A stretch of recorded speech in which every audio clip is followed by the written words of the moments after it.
ये oxygen concentration machine है। ये मशीन प्राकृतिक हवा को लेकर के उसके ऑक्सीजन कॉन्सेंट्रेशन को बढ़ाता है। ये मशीन किसी भी समय आपको 90 से 95% ऑक्सीजन बना करके देगा। इस मशीन का इस्तेमाल हम उन रोगियों में करते हैं जिन्हें बाहर से ऑक्सीजन की ज़रूरत होती है। मैं आपको इस मशीन के अलग अलग भागों के बारे में बताऊंगा। ये मशीन का प्लग है, इसे हम वेस्टर्न प्लग कहते हैं। यहाँ पे इस्तेमाल करने के लिए हमें अडेप्टर की ज़रूरत है। ये एक तरह का अडेप्टर है, ये दूसरा तरह का अडेप्टर है, इसे हम यूनिवर्सल अडेप्टर कहते हैं। ये सब अडेप्टर्स बहुत आसानी से किसी भी बिजली दुकान में पाया जाता है। इस प्लग को हम अडेप्टर में लगाएंगे और अडेप्टर में लगाने के बाद इसको हम इलेक्ट्रिकल सॉकेट में डालेंगे। जैसे हम इलेक्ट्रिकल सॉकेट में इस प्लग को डालें, अब हमारा मशीन जो है वो काम करने के लिए तैयार है। इस मशीन के विभिन्न भाग जो हैं, इसे हम डिस्प्ले पैनल कहते हैं। जो नीचे का भाग है इसे हम ह्यूमिडिफायर बॉटल बोलते हैं। इसके अंदर में पानी डालने की ज़रूरत है, आप स्वच्छ पानी का इस्तेमाल कर सकते हैं। इसे हम पल्स ऑक्सीमीटर कहते हैं। ये बाईं तरफ है। दाहिनी तरफ एयर फिल्टर है। ये एयर फिल्टर को आप आराम से निकाल सकते हैं। इस एयर फिल्टर को हर 15 दिन पे साफ पानी से धो करके सुखा दें और वापस इसको यहाँ लगाएं। अगर आप ऐसा करते हैं तो ये मशीन आपको बहुत अच्छे से ऑक्सीजन कॉन्सेंट्रेट करके देगी। इस मशीन का इस्तेमाल हम नेबुलाइजेशन के लिए भी कर सकते हैं। यहाँ पे एक नेबुलाइजर आउटलेट लगा हुआ है। इस मशीन को चालू करने के पहले आपको ह्यूमिडिफायर बॉटल में पानी भरना होगा। इस ह्यूमिडिफायर बॉटल में अगर आप देखेंगे तो 2 मार्क बने हुए हैं, न्यूनतम और अधिकतम। इसमें आप साफ पानी डालेंगे कम से कम न्यूनतम मार्क तक। उसके बाद आप इसको यहाँ पे वापस फिक्स करके इस ट्रे में रख देंगे। ह्यूमिडिफायर बॉटल का ये वाला जो हिस्सा है इसे हम ऑक्सीजन आउटलेट कहते हैं। यहीं से ऑक्सीजन बन करके बाहर निकलता है।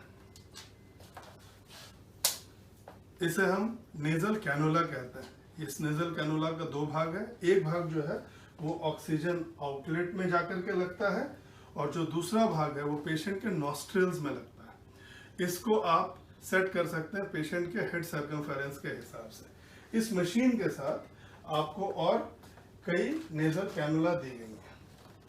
अब मैं इस मशीन को आपको चालू करके दिखाता हूँ। डिस्प्ले पैनल के नीचे एक पावर बटन है। जैसे आप इस पावर बटन को दबाएंगे आप देखेंगे बाईं तरफ 3 अलग अलग तरह की बत्तियां जली, हरी, पीली और लाल।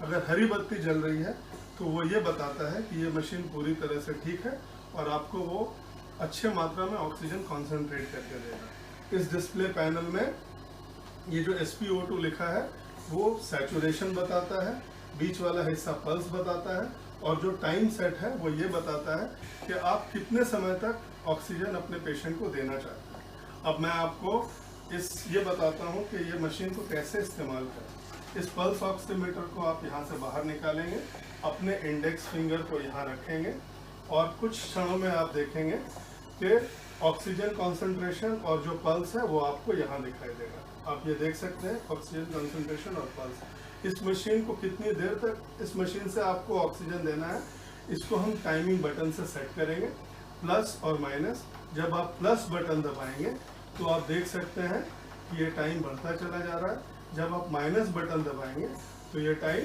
कम हो जाएगा। ये जो डिस्प्ले पैनल है इसके लाइट को बताने के लिए इसे हम इल्यूमिनेशन नॉब कहते हैं। अगर आप इसको नीचे करेंगे तो बत्ती कम हो जाएगी, इसको आप ऊपर करेंगे तो बत्ती अधिक हो जाएगी। इस भाग को हम फ्लो मीटर कहते हैं। ये फ्लो मीटर जो है वो ये बताता है कि आप कितना ऑक्सीजन देंगे। यहाँ पे अगर आप देखेंगे 1 से लेकर के 5 है, इसको हम फ्लो मीटर नॉब कहते हैं। तो आप यहाँ पे देखिए कि मैं इसको 1 से लेकर के 5 तक फिक्स कर रहा हूँ। ये अब जब 5 पे आ गया तो ये बताता है कि अब ये जो मशीन है वो आपको प्रति मिनट 5 लीटर ऑक्सीजन बना करके देगा। इस मशीन के साथ में एक रिमोट कंट्रोल है। ये रिमोट कंट्रोल प्लस और माइनस लिखा हुआ है, इससे आप टाइम सेट कर सकते हैं। और ये जो बीच वाला हिस्सा ये पावर बटन है जिससे मशीन ऑफ और ऑन दोनों हो सकता है। हमने आपको शुरू में बताया था कि ये मशीन आप नेबुलाइजेशन के लिए भी इस्तेमाल कर सकते हैं। तो मैं आपको नेबुलाइजेशन किट के बारे में बताऊं। इसको हम नेबुलाइजेशन कप कहते हैं, इसको हम बैफल कहते हैं, और इसमें हम नेबुलाइजेशन की जो दवाई है वो डालेंगे। यहाँ पे मैं पानी डाल के आपको दिखा रहा हूँ। इसे हम नेबुलाइजेशन कैप कहते हैं। इस कैप को हम ऐसे बंद कर लेंगे। इसके बाद एक नेबुलाइजेशन कैनुला है। ये जो नेबुलाइजेशन कैनुला है इसका दो भाग है। एक भाग जो है वो नेबुलाइजेशन कप के नीचे लग जाएगा, और जो दूसरा भाग है वो नेबुलाइजेशन आउटलेट पे लगेगा। इस नेबुलाइजेशन को आउटलेट में लगाने के पहले यहाँ पे एक कॉर्क है, उससे आपको खोल लेना होगा। जैसे आप इसको खोलेंगे उसके बाद इस हिस्से को आप यहाँ लगाएंगे। अब आप देख सकते हैं कि यहाँ से एरियोसॉल बाहर निकल रहा है। अगर आपको पेशेंट को टी पीस में एरियोसॉल देना है तो आप इस टी पीस को यहाँ लगाएंगे और आप इसको ये दे सकते हैं, नेबुलाइजेशन दे सकते हैं। ये सारी विधियाँ जो हमने आपको बताई वो इस यूज़र मैनुअल में लिखा हुआ है। इसका इस्तेमाल करने के पहले इस यूज़र मैनुअल को एक बार पढ़ें, और मैं आशा करता हूँ कि ये मशीन का आप उत्तम इस्तेमाल कर सकेंगे। धन्यवाद।